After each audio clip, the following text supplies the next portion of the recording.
Chers amis, démocrates africains, peuple du monde entier, avant que nous commençons ce petit direct rapide, j'aimerais tout simplement vous faire jouer à une petite vidéo ici.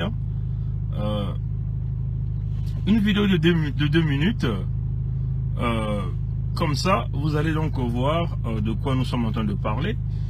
Je ne sais pas comment je vais le fixer ici. Bon, je vais simplement essayer de positionner l'autre téléphone parce que je ne suis pas à la maison.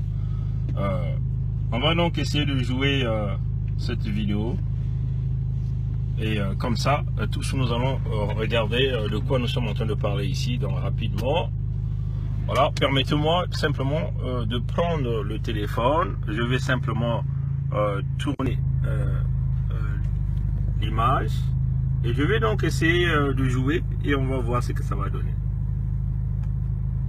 Surprise, grincement des dents pour certains des leaders des partis politiques. Telle est l'ambiance qui a prévalu dans la salle de la préfecture de Brazzaville dès l'annonce par le ministre de l'Intérieur et de la Décentralisation, Raymond Zéphirin Mboulou, du choix porté aux seuls 49 partis politiques, toutes tendances confondues, sur la centaine que compte le microcosme politique en République du Congo.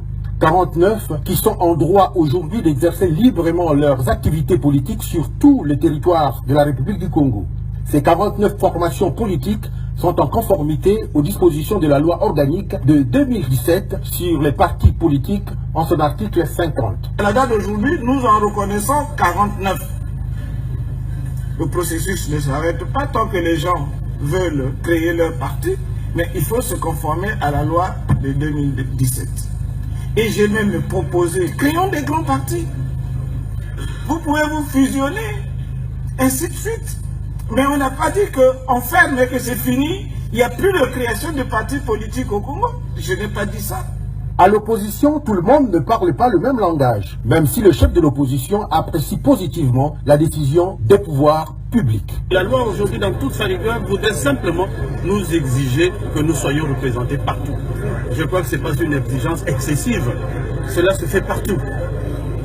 Ramener à 49 partis, effectivement, ça fait grincer le dent. Mais la loi, c'est la loi, comme vous dites.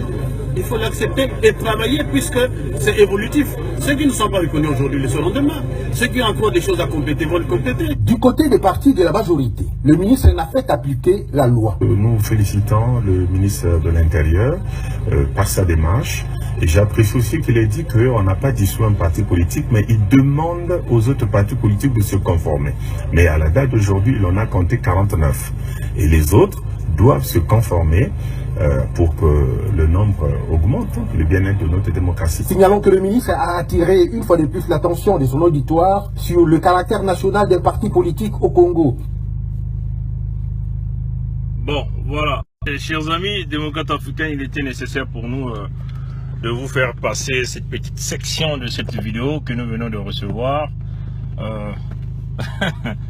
Mboulou joue au cinéma. Mboulou, c'est le ministre de Sassou, l'homme qu'on a donné la responsabilité, si vous voulez, de coordonner tous ceux-là qui vont à la mangeoire, des petits esprits, comme Pascal Satima Biala, vous venez de voir, qui dit la loi c'est la loi, il faut se conformer à la loi de 2017, c'est-à-dire cette loi que Sassou, le criminel Sassou a mis en place pour essayer de cadrer, entre guillemets, les partis d'opposition qui d'ailleurs n'existent pas au Congo, derrière un leader qui est donc un faux leader, un pauvre type comme Pascal Satima Biala. Et voilà pourquoi vous voyez Pascal Satima Biala et celui-là qui est là en réalité pour cautionner, pour accepter, mouton à jamais. On peut le dire que tous ces gens qui sont, qu'on appelle des partis politiques d'opposition au Congo, on peut les considérer comme une plante. Nous considérons ces gens-là comme plantes de type mouton. Donc tous ces gens-là, ces individus, des gens comme des Pascal Satima Biala, c'est en réalité des moutonniers. Vous voyez, ils ressortent de cette plante du mouton que nous appelons des moutonniers. Ça, c'est une forme qu'on peut parler comme ça. Vous voyez, chers amis. Donc, vous voyez que Pascal Satima Biala fait l'apologie de Mboulou parce que Satima Biala, un pauvre type, il faut le dire, que politiquement il est pauvre, intellectuellement il est pauvre, idéologiquement il est pauvre, il faut le dire, que c'est un petit brigand, un petit bandit qui a trouvé là une opportunité de se taper de l'argent, une opportunité, c'est de devenir riche, donc que Sassou d'ailleurs a donné tous les honneurs hein, pour essayer hein, de calmer. Vous voyez tous les gens des pays du Niari pensant que Satima Biala contrôle les gens du pays du Niari. Et vous voyez que Sassou, dans ses manipulations, il a pris Parfait Kolela, il a mis sous Satima Biala. Simplement, on lui dit que c'est la mangeoire. Si toi tu veux manger, forcément il faut se rallier à Pascal Satima Biala. Voilà pourquoi vous voyez que Pascal Satima Biala est toujours là en train d'acclamer le gouvernement illégitime et illégal de Denis Sassou Nguesso. Il est obligé d'acclamer le nouveau maître parce que son nouveau maître ou son coordonnateur c'est devenu Mboulou et donc il faut accepter. Aujourd'hui Mboulou reconnaît qu'il y a 49 entre guillemets partis politiques affiliés au Parti congolais du travail coordonné par Pascal Satima Biala au Congo et tous les autres qui ne sont pas partis. Donc on peut dire que le parti politique comme on dit, de problème à Kaya, ceux-là, ils ne sont pas partis parce qu'ils ne considèrent pas ce régime criminel et dictatorial de Denis Sassou Nguesso. Alors, chers amis, c'était très important que nous puissions commencer ce petit direct par cette petite chanson que nous venons d'écouter de notre compatriote, hein, les jeunes du Congo, qui racontent en réalité ce qui se passe. Voilà, chers amis, vous vous souvenez, il y a plus de 2 ans, 3 ans, nous avons déjà prédit l'Armageddon économique, l'apocalypse économique. On l'avait dit au peuple congolais que vous allez être dans une situation économique difficile. Et nous en sommes là, chers amis, en plein fouet de l'Armageddon économique, de l'apocalypse économique, où tout, quasiment, on peut dire, les 99% des jeunes du Congo sont au chômage. Les peu qui travaillent sont affiliés à l'ethnie Moshi de Denis Sassou Nguesso, ce sont les parents du régime du pouvoir, ceux-là qui contrôlent encore quelques postes au niveau de Total, au niveau de l'ENI, parce qu'il faut le dire que ces compagnies-là, c'est des compagnies qui recrutent aussi par affinité ethnique. Donc, si vous ne sortez pas de l'ethnie de Sassou Nguesso ou vous ne recevez pas une recommandation venant droit de ce régime, vous ne pouvez pas être embauché. C'est ça la réalité. Donc, voilà pourquoi vous avez vu dans cette chanson, il y a des jeunes du Congo qui crient nuit et jour que il y a la famine, il n'y a pas des emplois, mais on fait comment? Mais peuple congolais, vous savez ce que vous devez faire. La libération, on vous a dit, c'est d'abord vous-même. Tant que vous aurez mis la peur au-dedans de vous, tant que vous n'allez pas réellement vous engager, parce que, chers amis, on vous dit, la mort, c'est partout. La mort peut vous surprendre en route, dans la maison, partout. Il est mieux de mourir dans la dignité, c'est-à-dire en allant chercher à vous libérer, que d'aller mourir tout simplement parce que il vous manque une petite aiguille pour qu'on puisse vous piquer d'un médicament de paludisme. Parce que vous n'en aurez même pas cet argent pour s'acheter ce médicament. Hein, chers amis, démocrates africains, peuple du monde entier, l'homme est dans les abus, si vous voulez, dans sa propre gloire, parce que, chers amis, on vous le dit encore, vous venez là, il est là, en pleine organisation, parce que c'est en cours, hein, une compétition de basketball militaire, avec plus de 10 pays qui viennent de partout d'Afrique, avec l'argent du contribuable congolais. Ces gens-là, ils sont nourris, ils ont des per diem, ils sont logés, ils sont transportés avec l'argent du contribuable congolais. Mais pendant ce temps, le retraité congolais n'a rien. Il galère, il caille, il meurt dans sa maison, il pleure nuit et jour. Personne ne peut venir le secourir. Les étudiants congolais partout à travers le monde, ils ont lancé des cris d'alarme, de SOS, mais personne n'est venu à leur secours. Les travailleurs congolais qui ne sont pas payés, ils sont en train de crier des mois et des mois de salaires impayés. Et personne ne veut bouger dans ce pays. Vous voyez, chers amis, moi, c'est ça qui me donne la colère. Je ne peux pas s'imaginer que vous faites affaire à un homme qui vous affame, qui vous tue, qui a brisé le système éducatif et l'avenir de vos parents. Et vous êtes tous là, cantonnés dans vos maisons, attendant un Jésus qui viendra du ciel pour venir vous sauver. Et quand on appelle tous ces jeunes du Congo là, vous savez, leur récitation, Dieu va faire. Mais Quand on dit Dieu va faire, Dieu fait dans les hommes, Dieu fait dans la motivation, dans la détermination des individus. C'est ça la parole de Dieu. La parole de Dieu n'est pas les interprétations que les gens qui ont écrit les Bibles et les versets ont voulu écrire la Bible pour essayer de leur positionner au devant. Mais en réalité, Dieu va faire dans les hommes. Dieu travaille dans les hommes. Le ciel ne va pas s'ouvrir pour que les gens viennent aider les Congolais. C'est aux Congolais de se libérer, convenablement de se libérer. C'est aux Congolais de chasser la tyrannie. C'est aux Congolais de chasser un criminel, un dictateur qui a pris en otage les finances de ce pays, qui a pris en otage les libertés.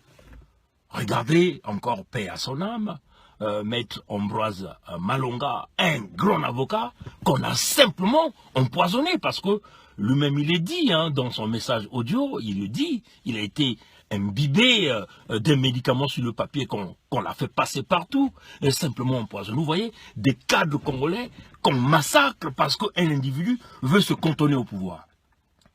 Et même en se cantonnant au pouvoir, on n'est pas obligé d'assassiner le monde, on n'est pas obligé de voler les richesses. Mais c'est ça la pratique de l'homme, c'est ça la pratique de l'homme. Il a toujours fonctionné dans le sang des individus, il a toujours fonctionné dans le mal, il a toujours fonctionné dans le flou. Tout ce que cet homme a bâti a été bâti sur le sable. Souvenez-vous de ce que nous sommes en train de dire. Tout ce qu'il a construit, des petites maisons qu'il vous a construites là, des routes qu'il a construites à sa manière là, ça a été bâti sur le sable, ça va se crouler. Parce que tout ce qui est du diable finit par se crouler. C'est ça la réalité. Vous voyez? Il vous démontre encore qu'en organisant ce tournoi militaire là, ce championnat militaire là, il n'a jamais aimé le citoyen congolais ordinaire. Il fait confiance à l'armée. Il faut forcément embellir l'armée. Pendant que tout le monde n'a pas de salaire, mais ces soldats-là, de la Gestapo, ils ont les salaires, ils ont tout. Vous voyez encore, chers amis, nous vous avons montré quelques images, l'homme continue de faire des recrutements au sein de l'ethnie, des recrutements militaires au sein de l'ethnie. Mais pourquoi ces recrutements-là? D'ailleurs, ces jeunes dans les vidéos que nous avons passées, allez-y dans le mur, Bernard Pongui sur Facebook, vous verrez toutes les photos que nous avons eu à publier. Des nouveaux recrues, en réalité pour faire contrepoids aux premiers qui ont déjà été recrutés, mais qui aujourd'hui sont affiliés à Nyagambwala, à Dabira, à tous ces généraux militaires, ainsi de suite. Donc il faut emmener une nouvelle vague des jeunes recrutés dans l'ethnie. C'est toujours ça, recrutés dans l'ethnie. Parce que Sassou, avec le régime, n'arrive plus à contrôler les tout premiers parce qu'ils sont tellement accrochés à un certain nombre des généraux en carton de la Gestapo. Donc, il faut amener des nouvelles vagues, des gens qui peuvent maintenant contrôler. Ceux-là qui viennent garantir le pouvoir à Denis Christel, qui est déjà dans la posture du vice-président, parce qu'on vous le dit, pendant que vous êtes en train de tergiverser, oui, il va changer la constitution. Non, l'homme est déjà dans la posture du vice-président. C'est ça la réalité. Où on vous fait miroiter quelques ouvertures d'écoles de gauche à droite, mais en réalité, c'est de la poudre de piment qu'on met dans les yeux de Congolais pour vous embrouiller, parce que, chers amis, ce Christel-là détient plus de 1500 milliards de l'argent du peuple congolais qu'il a volé, qu'il a dissimulé dans les paradis fiscaux. Malheureusement, vous avez des Congolais de la plante moutonnier derrière Denis Christel pour acclamer des gens comme les Collinet Makosso qui se mettent là à ouvrir pour soi-disant qu'il a réaménagé quelques écoles à l'ancien modèle. Mais ceux qui vivent en Occident peuvent vous témoigner. Le 21e siècle, comment est construit et bâti les écoles primaires ou les collèges du 21e siècle. Ça ne représente plus les longs bâtiments avec des longs bancs où les élèves s'asseyent et le tableau noir-blanc est là. Non, chers amis, les classes modernes fonctionnent avec des systèmes électroniques, de l'Internet à haute vitesse, des salles de laboratoire, des ordinateurs dans toutes les salles, ainsi de suite. Alors, au modèle de l'école qu'eux ils ont construit dans leur village à Oyo, mais qu'ils n'arrivent pas à construire dans les autres départements, ils se mettent jusqu'à emmener quelques couches de peinture et puis à mettre son nom, comme déjà l'école de Gaboma qu'il a eu à mettre son nom, que Denis Christel Sassou, à l'image de son père. Vous voyez que vous allez continuer à tâtonner avec ces mêmes reptiliens de la mauvaise espèce, pendant que les autres pays sont en train d'avancer. Nous sommes là, des jeunes Congolais conscients qui n'arrivent pas encore réellement à comprendre le sens de ce combat, mais on se met à se rallier derrière ceux-là qui détiennent les multimilliards de l'argent du Congo. Donc, de votre propre argent que le voleur a confisqué, et le voleur vous fait simplement passer derrière lui et que lui soit votre chef. Alors, démocrates africains, les amis du Congo-Brazzaville, il est temps ou jamais que vous devez vous réveiller. Maintenant, dans cette même pagaille, vous verrez que les reptiliens de la mauvaise espèce commencent à utiliser un certain nombre de la diaspora qui commencent déjà à passer sur un certain nombre de chaînes, on peut dire de murs, hein, Facebook animés par un certain nombre de compatriotes du Congo, pour vous parler d'un dialogue, pour vous embrouiller, que la diaspora a fait ceci, la diaspora a fait cela.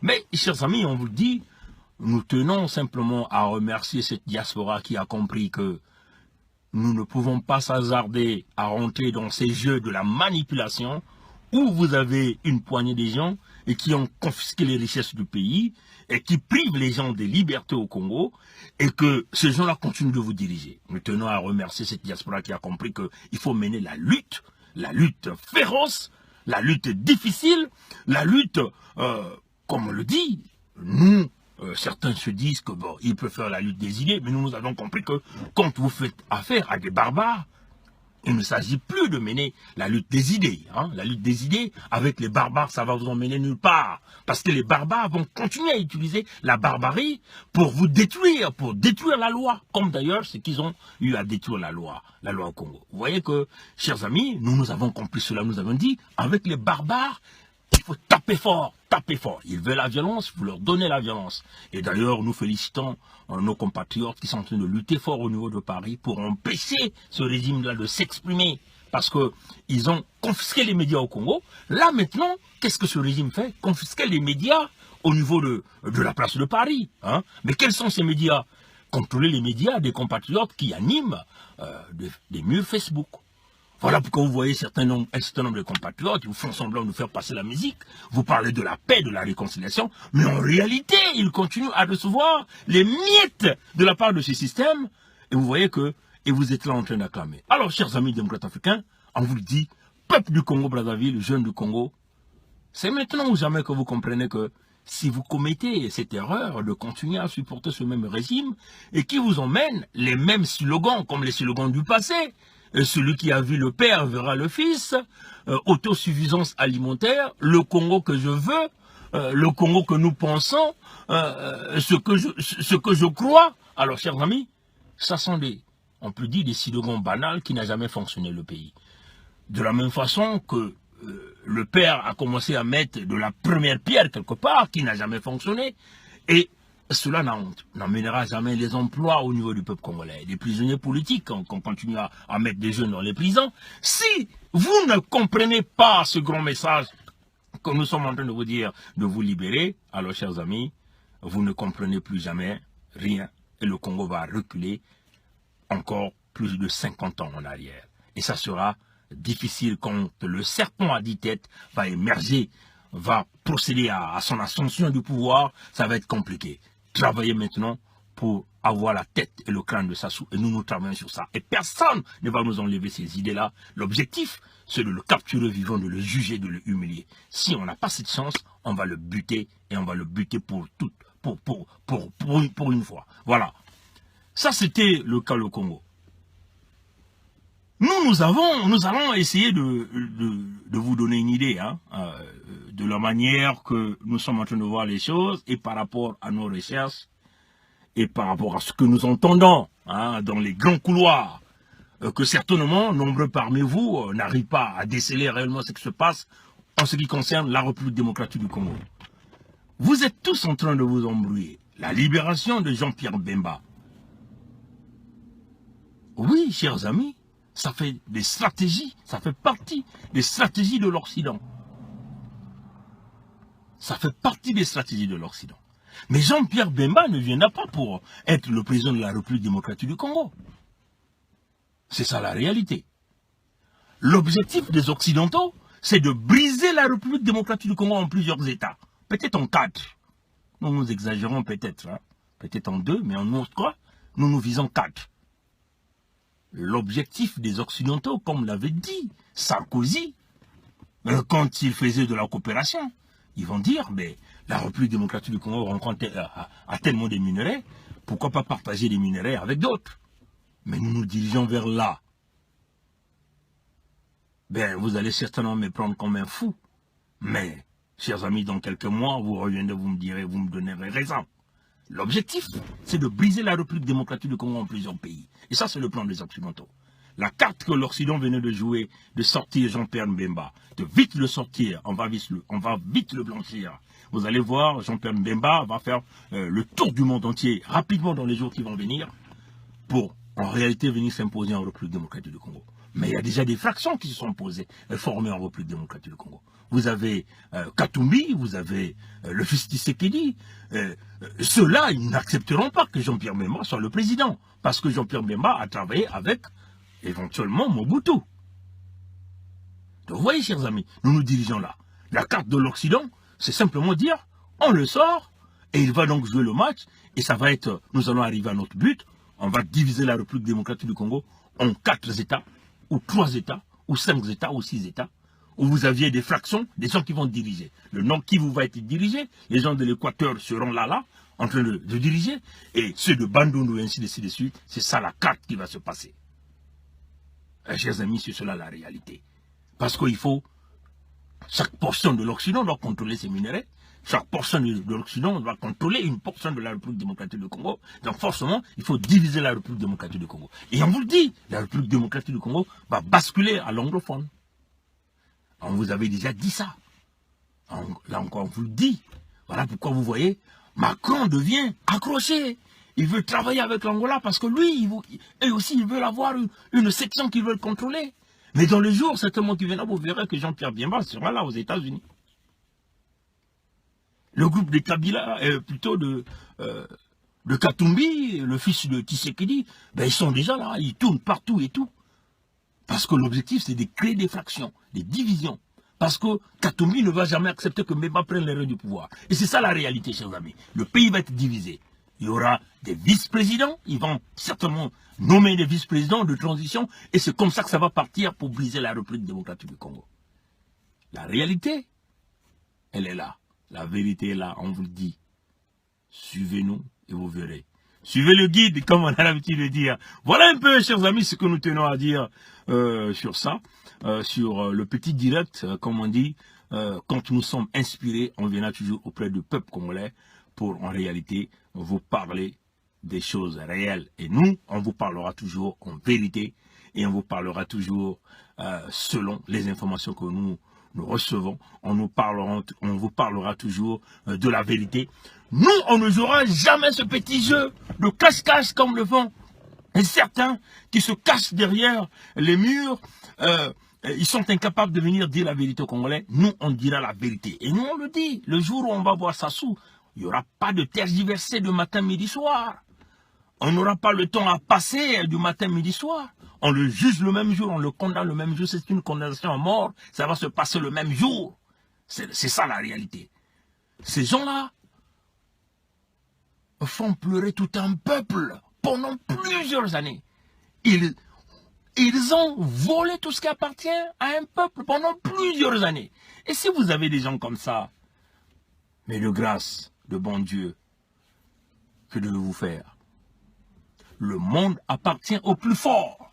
Maintenant, vous qui êtes là en train de vous embrouiller, pensons qu'il y a une puissance divine qui va descendre pour vous aider, vous êtes en train de vous tromper. Le monde appartient au plus fort. Et si, c'est là où on vous dit que on vous a menti. Quand on vous dit le pouvoir appartient à Dieu, on vous a menti. Le pouvoir appartient au plus fort, à ceux qui ont des relations, à ceux qui ont des connexions, à ceux qui ont des moyens. C'est ça la réalité.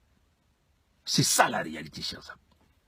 Tous ceux qui ont eu la connexion, ont eu de l'argent, qui pouvaient corrompre le monde entier, ont passé quasiment minimum 30 ans au pouvoir. Mobutu l'a fait, quasiment beaucoup d'années au pouvoir. Biya est en train de passer quasiment plus de 30 ans au pouvoir, mais vous devez vous poser la question, pourquoi le dieu là ne frappe pas? C'est Sassou là. Même que leur avion parte et s'explose dans l'air avec toute la famille emportée. Ça, c'est des questions que nous devons nous poser. Oui.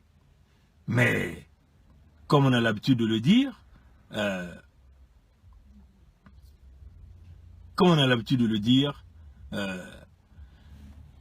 le bon Dieu, le bon Dieu, c'est dans les hommes.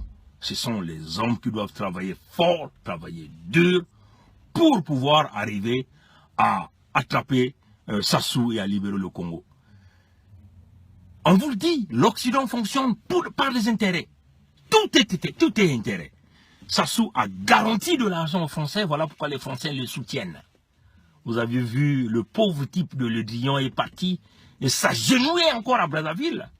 Hein? Certainement, Sassou a encore la fait boire son eau où il a l'habitude de mettre ses matières fréquentes à l'intérieur. Vous avez vu, comment on appelle, le maire, Bruno Le Maire est allé s'agenouiller encore devant Sassou. C'est une façon de vous montrer, cet homme est puissant parce qu'il est habitué dans la corruption. Mais les cartes du monde sont en train de changer. Le monde est en train de tourner sur 360 degrés. Vous avez vu, les Européens sont en train de trembler à cause du nouveau patron au niveau du patron du pays de Langsam. Il est en train de shifter les cartes du monde. Il va le shifter. Et les Français, comme on a l'habitude de dire, qui n'ont pas encore compris, ceux-là qui continuent d'appliquer les politiques d'exclusion, qui nous prennent pour des fous quand on vient de leur parler, mais ils seront très surpris. Le monde va shifter. La France va rentrer dans une crise économique inimaginable. La France va perdre l'Afrique francophone. C'est ça la réalité. Nous nous dirigeons vers là. Et chers amis, on a toujours dit le voleur a 9 jours, le 10e jour c'est pour le propriétaire. La loi de la nature, personne ne peut changer ça. Et nous sommes en train de partir vers le système irréversible. Pour ceux qui connaissent la thermodynamique, ils savent que les échanges de chaleur, quand un équipement, on peut parler de la deuxième loi de la thermodynamique, vous voyez chers amis, quand un équipement rejette de la chaleur la pâte, le système ne peut plus récupérer cette énergie que le système a perdue. C'est la même chose, hein. La vie est irréversible. C'est-à-dire, on est bébé, on grandit, on vieillit, on ne retourne plus à la jeunesse. C'est ça la réalité, malheureusement. Tout est irréversible. De la même façon que le pillage de l'Afrique est en train de se faire, c'est un système irréversible, dans le sens où les Européens ont pillé, mais tellement qu'ils ont pillé, ils sont arrivés au maximum. Tout système qui arrive au maximum, vous ne pouvez plus aller plus haut que ça. Ça sera la chute. Mais nous sommes déjà arrivés au maximum du pillage pour l'Europe. Et donc, du fait que le système est arrivé au maximum, vous arrivez au maximum d'une flèche, vous ne pouvez plus évoluer. La finalité, c'est quoi? Le retour vers la terre. C'est ça la réalité. Malheureusement, c'est ça la réalité. Et donc, on entend encore de le dire, les politiques d'exclusion des Européens qui se disent les plus forts, ou des Américains qui se disent les plus forts, sont en train de changer parce que le monde est en train d'évoluer. Le changement est en train de se faire sur 360 degrés. Et donc, à un certain moment, il faut donc penser à une véritable coopération, de collaboration avec les nouveaux peuples. Parce que le monde vit aujourd'hui de ce que nous appelons Global Village. Nous sommes dans un monde, un petit village global, où les problèmes d'un État vont affecter tous les autres pays du monde entier. Vous voyez que si vous pillez l'Afrique, ça va vous affecter. Aujourd'hui, l'Europe est en train de subir ce poids des migrants. Vous voyez, chers amis. Mais ce que nous sommes en train de voir, c'est que à un certain moment, même les Européens, puisque déjà la population est déjà une population vieille, qu'est-ce qui va se passer? Ça sera des Noirs qui vont donc diriger ce monde. Parce que nous sommes en train de partir dans le sens de l'irréversibilité. Alors, nous sommes des fous aujourd'hui. Nous avons certainement une mémoire du froid du Canada, comme on nous a dit, le froid du Canada nous frappe sur les méninges. Mes chers amis, en réalité, ce froid-là nous ouvre la tête pour pouvoir s'exprimer librement et dire au monde entier et à tous ces gaillards de ce monde que ceux-là qui autrefois ont frappé les plus forts, on vous dit, chaque chose a une fin. Un petit exemple encore pour terminer. Jacques Chirac, ce brave homme, castard, puissant militairement, il se permet de venir détruire le rêve des jeunes Congolais. C'est ça, hein, chers amis. Chirac, en complicité avec Sassou Denis, ils se sont décidés de briser le rêve des jeunes Congolais. Donc, les rêves des jeunes Africains, d'une manière générale. En détruisant la démocratie au Congo, en détruisant le système économique, en détruisant le système éducatif, le système de santé. Ils se sont simplement décidés de faire noyer les Congolais, comme Sassou l'a fait. Il a poussé les Congolais au coin d'un mur et est en train de faire noyer ce pays au coin d'un mur. Mais aujourd'hui, ce même Chirac a reconnu quand même que tout ce qu'ils détiennent, les Français, ils le doivent grâce à l'Afrique. Mais ce qui est encore plus grave, c'est que l'homme qui était autrefois le plus puissant, aujourd'hui il chie dans les habits. Hein. Il pisse dans les habits. Vous voyez que sa puissance et son argent ont maintenant non plus de valeur. Tout est vanité. C'est ça la réalité. Et Jacques Chirac ne peut pas encore mourir. Parce que la punition de ce monde, tu dois le payer avant de mourir. Tu cherches la mort ne viendra pas. Ça c'est pour vous les chrétiens, hein, vous qui partez lire les Bibles. Mais nous ne sommes plus dans cette dimension. Nous croyons au Créateur, mais nous ne croyons pas à la Bible. Parce que la Bible a été transformée par des humains qui ont voulu mettre en avant leurs propres intérêts. Nous croyons à d'autres livres mystiques, à d'autres livres qui nous sortent de nos grands-parents, de nos traditions. C'est ça que nous croyons. Alors on vous le dit, peuple du monde entier, alors libérez-vous. Les premiers seront les derniers et les derniers seront les premiers. Et nous en sommes sûrs que le petit temps que ces gens-là sont en train de faire au Congo, en volant les richesses, en privant les Congolais de tout, en cachant tout l'argent qu'ils ont en Occident ou ailleurs, mais l'expérience de vie a démontré que tout l'argent qui a été volé dans des pays, caché dans des grandes banques à l'extérieur, ceux-là qui ont volé, à la fin, ils n'ont plus rien obtenu. Et plusieurs exemples peuvent en témoigner. Vous voyez, chers amis. Donc, le cas aujourd'hui de Sassou et tous ces dignitaires, tout l'argent qu'ils sont en train de voler, qu'ils sont en train de dissimuler partout, ils n'en auront plus. Maintenant, s'ils sont conscients, c'est maintenant ou jamais qu'ils doivent récupérer cet argent, le réinvestir au Congo, le réinjecter dans l'économie congolaise. Et qu'ils comprennent qu'ils ont failli, qu'ils laissent la place à ceux-là qui sont capables de ramener le pays vers le nouveau port. Autrefois, le Canada était un terrain où ils ont blagué, ils ont placé des investissements, ils ont acheté de l'argent. Mais au fur et à mesure, le monde change sur 360 degrés. Les lois changent. Aujourd'hui, la gendarmerie royale du Canada a mis des investigations énormes pour récupérer simplement tous les biens que les Nguesso et leurs familles sont venus investir ici.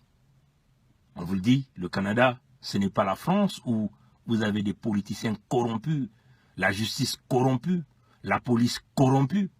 Ici, la loi prime surtout. Que Dieu nous garde, et Dieu nous bénisse.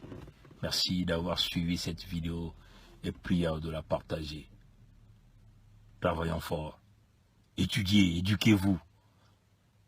Allez-y prendre le maximum de l'intellectuel, le maximum d'éducation. Ça servira un jour ce pays. Au revoir.